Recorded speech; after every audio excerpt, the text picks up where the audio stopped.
Shri Gurubhyo Namaha. In today's session, we will be looking at Ahimsa, non-violence, which is considered one of the foundation stones of Dharma.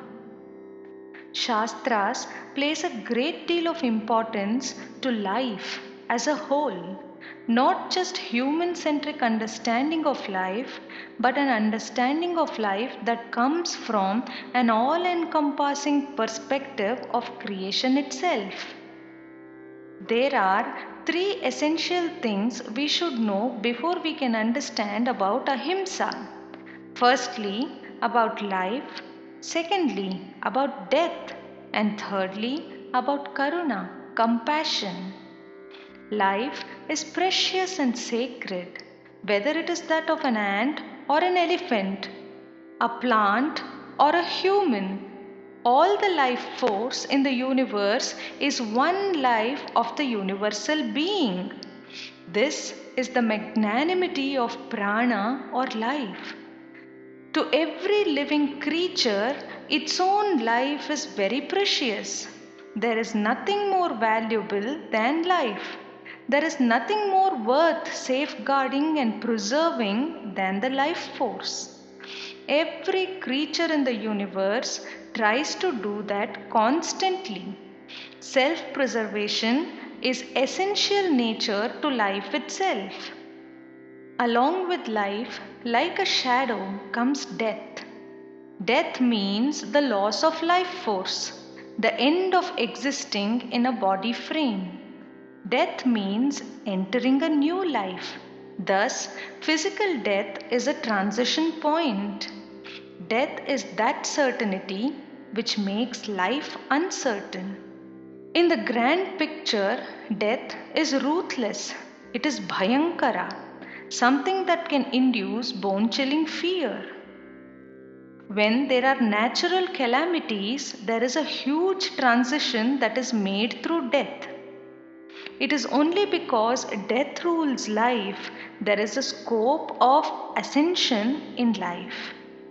And because life is short, uncertain, full of pains, sufferings, with a little bit of scattered joy here and there, as life progresses, there is degradation and deterioration of the physical body, and natural death is constantly stalking the flickering flame of life. Due to this design, nature provides a cushion, a relief and respite in the form of compassion. In compassion, suffering is understood. The suffering is relieved, and even against terrible imbalances, the All Mother reveals her compassionate side. When the lands are parched, the lakes are dry, and the vegetation is all burning away in heat, she sprinkles some water as rain. Nahi pranat priyataram loke kinchana vidyate. Tasmad dayam narah kuryad yatha atmani tatha pare. There is nothing more dear to anyone than life itself. So we should always conduct with other creatures out of compassion. We do not see others' sufferings directly, but all creatures are suffering for sure in one way or other. So we must conduct with them out of compassion. Now it is time to weave the concepts of life, death, and compassion into the framework of Ahimsa. Ahimsa is popularly called nonviolence, meaning not to hurt or cause injury to life. Ahimsa is then the opposite of Himsa. What is Himsa? Himsa is translated as violence or causing hurt. But Himsa is the very nature of many beasts in this world. Why are these beasts violent? A lion mercilessly runs behind the deer, hunts it down, and tears its flesh while it is still alive. The deer suffers, struggles for life, and then it gives up and it is eaten. Hunger is death. Hunger in any creature involves the consumption of life in another form. Life sustains life. For the all-seeing eye and the one being, no life form is small or big. None's hunger is more justified than the other. None's life is trivial. Whether it is a blade of grass or a human, there is oneness of all existence. This is the Advaitic state. But in our Dvaita Prapancha, the dual state, there exists hierarchy. There are more valuable and less valuable things. There are small and big things. This dual state creates the grounds for compassion to flow. This is where ahimsa can be practiced as a dharma. Lion not hunting the deer is not ahimsa. Lion and deer happily living with each other. This is the popular picture of ahimsa these days. But this is not ahimsa. The lion never hunts for pleasure. That is nature's design of ahimsa. There are 4 kinds of compassion or ahimsa that has to be followed. Ahimsa in thoughts, words and deeds. The 4th one, although a deed, finds a separate place in the list. Not consuming meat for the sake of pleasure and taste. This is the 4th form of ahimsa. The first 3 aspects of ahimsa are very contextual and are applicable in all areas of life. We have seen its application in few of the previous sessions. So here in this session, let us closely look at the 4th one, which is not consuming meat for the sake of pleasure and taste. Like I said before, hunger involves violence. And in the world of duality, there is a hierarchy in the awareness levels of the creatures. Only life sustains life. So we need to eat only another life form to be alive. Whether it is cutting a blade of grass or the head of a lamb, there is violence. But the degree varies. There is a very high degree of violence in taking the life of a higher order creature. There is even higher degree of violence in killing mothers, as this will orphan young ones. That is why scriptures prescribe different degrees for people in different levels of spiritual progress.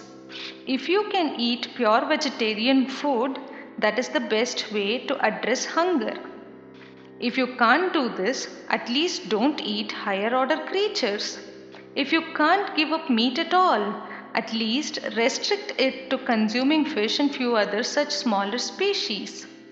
This is not to mean the life of a fish is any less, but given the spiritual evolution of each individual and how much of residual beastliness is remaining in the person and their karmic cycles, prescriptions are different. Ultimately, from the viewpoint of ahimsa, whether you are eating vegetable or meat, if you are eating it with the intent of seeking pleasure alone, then it amounts to himsa on that life form. Eat with awareness and only to satisfy hunger. Don't overeat for the sake of pleasure and tastes. Do not make food and eating an indulgence. There have been great spiritual beings who have transformed hunger into a sadhana, a spiritual process. Vishnupriya Devi, wife of Chaitanya Mahaprabhu, used to count every grain with her mantra japa. She would say the Maha Mantra and pick a grain of rice and keep it aside. In this way, whatever she gathered, she would eat it as food. Brahmananda Swamiji sustained on few grains of soaked green gram alone. Many saints lived on cow's milk or just water. They had a greater understanding of hunger and its innate violent nature. So they rised above it and participated in the Mahayajna of the universal being. They transformed hunger into something higher. They became a witness to how life sustains life. नहि मांसं तृणात् काष्ठात् उपलाद् वापि जायते हत्वा जन्तुं ततो मांसं तस्मात् दोषस्तु भक्षणे. Meat is procured only out of killing animals. Meat does not grow out of grass or spring out of rock or wood. Hence, consumption of meat certainly involves the production of a large amount of Rinatmaka Shakti. Again, this is the case when there are plenty of edible things to eat from. The scriptures also have verses where they say it is wise to preserve the human life by eating meat in dire situations where death is certain out of starvation, and meat is all that is there to survive upon. There is a story in Mahabharata when Bhishma tells Yudhishthira about Apadharma. Yugas are separated by major events in history, especially with natural calamities. At such times, there is drought and famine. People and animal die. Rules of conduct and dharma are broken by everyone. Such a drought and famine happened between Treta and Dwapara Yuga, and it was during that time Vishwamitra was starving. Hunger is a terrible thing. And during famine, it is unimaginable fire. Just like fire loses distinction of pure and impure and becomes sarvabhakshi, that which consumes all. Vishwamitra too, out of starvation, had lost the distinction that dharma makes about bhakshya abhakshya, what to eat and what not. Vishwamitra, in search of food, reached a small settlement of hunters deep inside the forest. Their place was full of bones, skulls, and dead things. Vishwamitra started to look at the houses there. He even begged for food, hoping to get some grain, fruit, root, or anything that he can eat. But nothing like that was left anywhere. He was losing his life to hunger, and he falls in the house of a Chandala. And then he notices there is a piece of dog flesh hanging in the Chandala's house.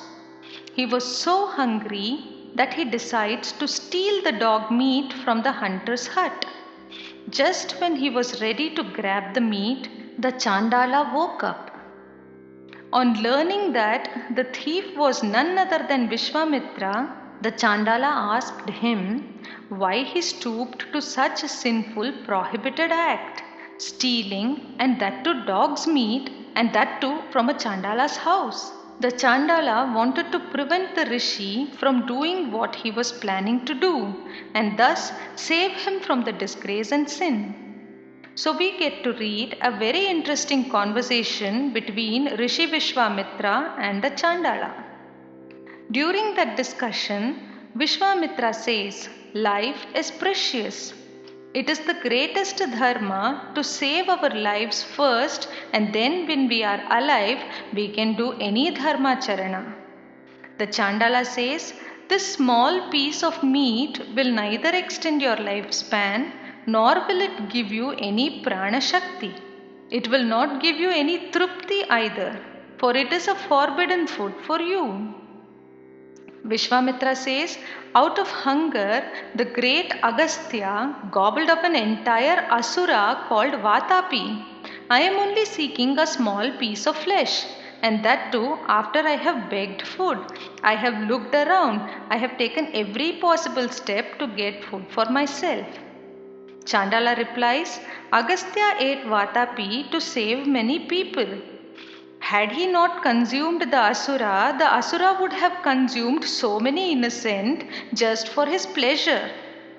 A rishi is a guru, and you cannot do papa. I do not see how you stealing dog meat and Agastya eating Vatapi are comparable. Vishwamitra said, if Agastya saved many Brahmanas, then I am saving my very precious friend. This body of a rishi is my friend and I need to save him. To this the Chandala responded, saying, noble men give up their lives but do not do adharma. They won't even think about eating dog flesh by stealing it. Hence, maybe you too should fast and die instead. Vishwamitra said, if I deliberately give up my body, which is the foundation for me to perform any dharmacharana, then it becomes a greater lapse. Instead, I will consume this dog flesh and then perform penances, shama, dama, tapasya, and regain my merits. Without a body, I cannot do any of it. To this the Chandala said, then you take this meat and trade it with something that is worth eating for a rishi. Vishwamitra replied, this meat can be eaten in two ways, through awareness and through asakti, desire. I am consuming this with total awareness and with only one reason, to keep my body alive. And for that purpose, this piece of meat is sufficient. I don't have to trade it, and I am certain that after eating this, I will surely not end up as something that is consumed by dogs. I will perform penances and purify myself. The Chandala feels pity on the sage now and again insists that he does not want the sage to become fallen, nor does he want to further fall by giving a sage this piece of meat. Vishwamitra replies, by performing a forbidden act during calamity does not wash away all the merit a person has gained so far. The Chandala responds, Muni, you have forgotten your sadachara, and now I have forgotten who you are. All I can see is someone begging for this dog flesh. And if this is inappropriate, then may you be ready to face your sins. So saying, the Chandala gives the meat to Vishwamitra. Vishwamitra is relieved to have got that piece of meat and immediately thinks about his wife and children and decides to share it with them. Even before doing that, the Rishi decides to offer this food to the gods and then consume it. So he prepares a sacred fire and calls forth Indra, Agni, and the Pitra Devatas. Then he offers them their separate portions of food received. With this, the gods were pleased, and there was a huge rain, and the famine immediately ended. Vishwamitra's long ordeal with hunger also ended with him eating pure anna. Thus, without tasting even a bite from the dog meat, Vishwamitra sailed through his greatest test. That is how dharma protects itself. From this, we must learn that it is important to stay alive in the body. Only when there is life, there is a chance to do punya karmas. Meat is called mamsaha in Sanskrit. It is almost same in most Indian languages, mamsam. Mamsaha bhakshayate yasmat bhakshayishyet tamapyaham Yetan mamsasya mamsatvam anubudhyasva bharata. The one who eats me, I will eat them too. Mam saha, that is how mamsa word is coined. The very word has the consequence spelled in it. Ye bhakshayanti mamsani bhutanam jivitaishinam bhakshyante tepi bhutaihi tairiti me nasti samshayah. Those who eat animals that wish to live surely someday become the food to these animals. Such is the cycle of life. Killing of animals happen in three ways. धनेन क्रयिको हन्ति घातकश्चोपभोगतः घातको वधबन्धाभ्यामित्येष त्रिविधो वधः.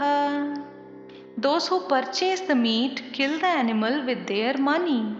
Those who eat it perform the killing by consumption. And those who are in the trade of slaughter are obviously killing.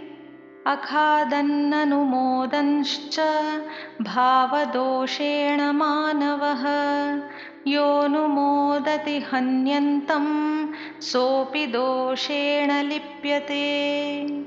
Those who do not consume meat but give their consent, they too beget a part of this papa. When a meat eater gives up the habit of eating meat, he is pouring life back into so many creatures. This is pranadana.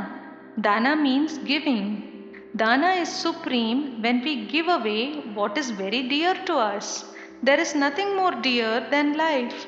So, by not eating meat, we will be giving life to many animals. Pranadanat param danam न भूतं न भविष्यति न हि आत्मनः प्रियतरं किंचित अस्ति इह निश्चितम्. Those with the greed of tasting meat propagate animal sacrifice as a ritual are also condemned in the scriptures. Ijya yajna shruti krityayiryo margairabudho adhamaha हन्यात् जंतून् मांसगृध्नुः savai narakabhang naraha. In the name of Vedic rituals, if animals are slaughtered for the greed of meat, all those involved in this act will surely burn in hells.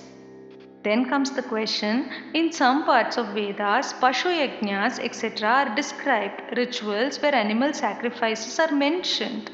The scriptures clarify that such mentions are symbolic.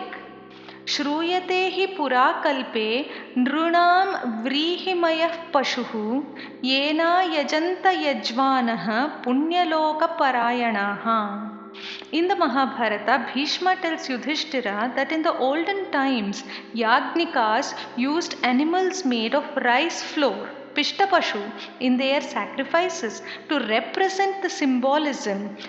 No real animals were actually slaughtered. The concept of yajna is very deep and thus all its aspects cannot be covered and comprehended here. This is one aspect of it which reveals the propagation of ahimsa even in the Shrutis. Finally, whether it is arguments over veg and non-veg food, controversies on whether or not animals should be slaughtered, and detailed analysis on the various methods of slaughter, debates on religious slaughter practices, etc., will start to not mean much when the practice of ahimsa comes from inside you for your own self-refinement. When you understand the seriousness of hunger and how life sustains life. Then, like Vishwamitra Rishi said, it is no longer only about what you eat or under what circumstances you eat. It is about understanding your hunger and your dharma towards your body, mind, soul, and other beings, which, like you, are a part of the universal being. Tadetaduttamam dharmam ahimsa dharma lakshanam ye charanti mahatmano nakaprishthe vasanti te. Among all the dharmas, ahimsa is considered to be very sreshta, very high, and those who follow ahimsa are called mahatmas. And before we end this session, ahimsa paramo dharmas tatha himsa param tapah ahimsa paramam satyam yato dharmah pravartate. Ahimsa is the greatest dharma. Ahimsa is the greatest tapasya. And ahimsa is the greatest truth. And it is because of ahimsa the dharma chakra moves on. The wheels of dharma are turned because of the virtue of ahimsa. Shri Gurubhyo Namaha.